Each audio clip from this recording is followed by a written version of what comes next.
guys, it's Parzival. I also go by Will, and I am back for another topic video. Now, I don't usually do topic videos that are on time for specific events, but I had actually been planning on doing this one for quite a bit in terms of timing. So I had this planned in advance, so I knew that I could actually put it out on time.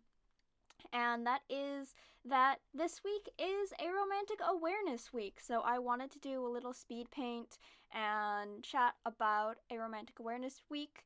And I thought about doing like a general what is Aromantic Awareness Week and stuff like that. But I feel like there's a lot of people who have done videos on that, and if my audience wants me to do one next year, or maybe during Pride Month, I can definitely do that.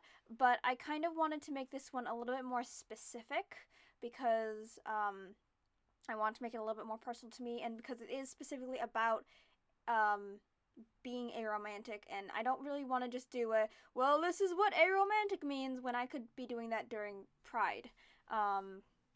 So today I'm going to be doing a video. I gave some of my friends a few topics that I thought I might cover, and I narrowed it down. And so this year I'm going to be talking about one of the topics I would suggest is, what sort of hurdles do I encounter when I tell people that I'm aromantic? And it's not necessarily going to be specifically about what happens when I tell people that I'm aromantic, but mostly struggles that I have come across, not necessarily being aromantic, but just being publicly out as aromantic, and how that's sort of affected my relationships, I guess, or social social standing, social interactions with other people in the queer community, LGBT community, etc., etc. But yeah, in terms of art in the background, I am drawing a chibi of myself and my OC Tativo. We are both aromantic, and I decided that I want to do a few different flags on that. There's just different variations of the aromantic flag, and then I'm wearing a Keep You Romantic flag, which is a micro label, and I might go into that at some point. I don't know whether I will this video or whether I will during another point, but it's basically a specific type of aromantic that I am. But yeah, I figured I would just do something cute for Aromantic Awareness Week, so that's what we got with the art. Otherwise, things that I've encountered that have been struggles being a aromantic person. Honestly, a lot of the struggles I have with being an out aromantic person aren't specific to being aromantic, but are more a combination of the fact that I am asexual and aromantic. Most of the time, people just kind of assume that I don't want a relationship, and it kind of sucks a little bit. I don't need one. I'm not driven to go search for one, and I don't feel like I require one for completion of my life or happiness. But just because I don't need to eat pizza every single day doesn't mean I don't want pizza. That's the biggest hurdle that I've had so far in terms of aromantic awareness stuff. It's just sometimes just because I don't have a romantic attraction to someone or a sexual attraction to people, because I am aro-ace, people just kind of assume that Will doesn't really want to be asked out. Will doesn't want to have a relationship. Will doesn't like relationships.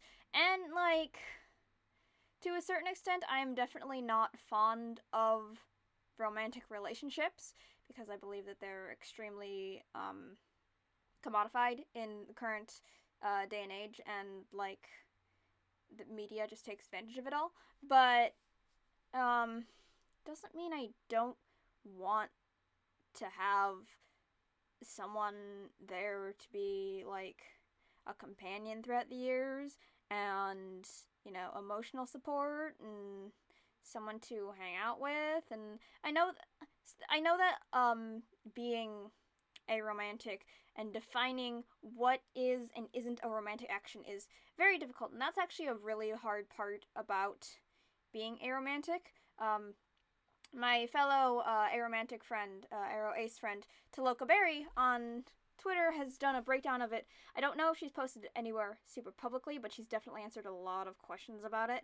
So it's really hard to define lack of romantic attraction when what is and isn't romantic attraction and romantic actions is so different for everyone, and so different to each individual on what they perceive it as. Whereas it's very, very easy and very, well, not necessarily easy. It's easier to go, oh, that sex thing, that action, that thing, it's not for me. I don't like it. I don't have a drive to it, and it's difficult. But yeah, that one of my biggest issues when being aromantic and openly aromantic is that, again, and it's kind of really petty, and really, I don't want to say shallow, but people leave me out of things. There's been multiple situations where I've found out that people have had crushes on me after the fact, and I didn't know, and they didn't approach me because they assumed I wasn't interested, and I wouldn't. I don't know. Like, I don't know whether we would have worked out or not, but we're never gonna find out now since you didn't ask. But in terms of being aromantic myself, and specifically aromantic, one of the other things that I found that's been an issue for me personally is that it's really, really difficult to describe to people who you care about in a significantly platonic way how much you care about them and how much you love them platonically.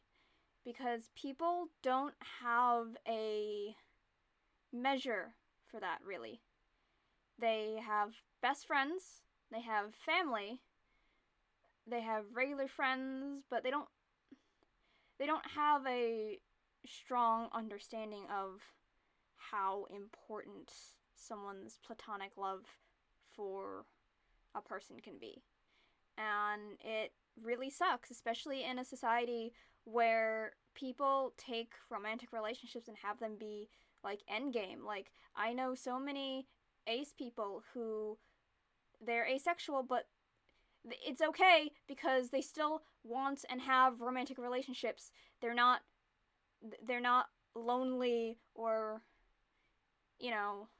like, broken or anything like that. And like, they're not lonely and they're not broken, but neither are aromantic people, and it really sucks sometimes being in a world where romantic relationships are the end all be all. Like, my queer platonic partner cannot, like, be, like, any sort of level legally currently as a spouse would be, and unless I marry my queer platonic partner, it's going to stay that way, and I don't really want to marry my queer platonic partner because we're not like that. People don't understand how important my sister is to me because she's, like, not a romantic partner. People struggle to understand how my sister can spend so much time with me when she has a polycule going on for her. She has 3 date mates, and yet she always finds time for me, and they don't get it. They don't understand how I am just as important to her as any of her other relationships, and it's really hard to explain to people. Even certain other people in the aromantic spectrum, sometimes if they have romantic feelings, sometimes they can lose the understanding of like how much it sucks to feel like you're sidelined because you're just not a romantic relationship, so you're not as important. And that, me not being as important isn't true. I am just as important as any other relationship. But sometimes it's hard to believe, and it doesn't feel like that. But overall, I think that I really enjoy being aromantic. I don't feel like I suffer from it. I definitely feel like I'm a minority, but I don't feel like it's something to be upset about, and I don't think it's something that anyone needs to be like sad about or be like, "Oh, I'm so sorry." Honestly, the only reason it sometimes sucks is because we live in a society that values romantic relationships above all else, and that's not anything that I can do anything about. But you know what? That's okay. I'm happy the way I am, and I'm happy to have shared a bit of myself with you guys. So, I hope you guys enjoyed this video, and thank you for joining me for this week's Aromantic Awareness Week video. If you have any questions, especially if you have any questions about being aromantic, please feel free to put them in the description and I will do my best to answer them. I'm obviously only one person, and I'm obviously not an expert in any means on any sort of things outside my experience, but I don't know, I'm happy to answer questions to try and be of any assistance. Otherwise, I hope you guys enjoyed this video, and I will send you guys to the outro. Bye! Well, that's the end of this video. As usual, if you have any questions or comments, feel free to leave them down below in the comment section, or contact me on any of my social media, which is linked in the description below. I also have my Patreon there if you guys want to throw a monthly donation at me. Thanks so much for your support. I'll see you next time. Bye!